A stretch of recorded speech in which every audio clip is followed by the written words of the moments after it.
Ukraine has launched one of its widest wave of long-range drone and artillery attacks on Russian territory, killing at least 8 people and striking targets hundreds of kilometers from the front line, according to Russian authorities. Belgorod and Saratov regions in Russia had reported the deadliest incidents.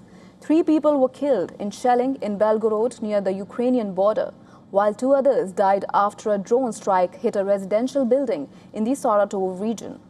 In Russia's Udmurtia region, more than 1,000 kilometers from the battlefield, 3 people were killed when a drone struck a civilian vehicle. Russian authorities also reported that Ukrainian drones targeted a wild berries warehouse in the Samara region, which is 800 kilometers from Ukraine's forward positions, triggering a fire. No casualties were reported from the strike in the warehouse. Meanwhile, Moscow said its air defense systems had intercepted 635 Ukrainian drones overnight and described it as one of the largest drone attacks carried out by Ukraine in recent months. Ukraine has increasingly expanded its long-range strikes on Russian military, energy and economic infrastructure. Ukrainian authorities state such strikes are a legitimate response to continued Russian aggression.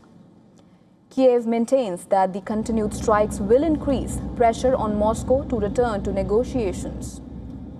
These escalations come as diplomatic efforts show tentative signs of revival. US President Donald Trump recently reversed course and approved a Patriot air defense manufacturing license for Ukraine.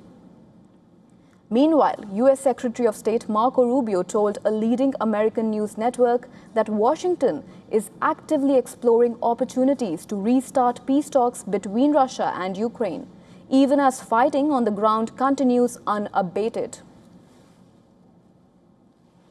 You're going to see some efforts over the next few weeks to see if we can't restart talks between the 2 sides and bring this war to an end. But we also understand that both sides have some pretty strong red lines, and until we can bring those red lines a little closer together, we're not going to be there yet. But we're ready to go, and the president's told his team, if you see an opportunity to be a force that brings about some momentum behind peace talks, let's do it.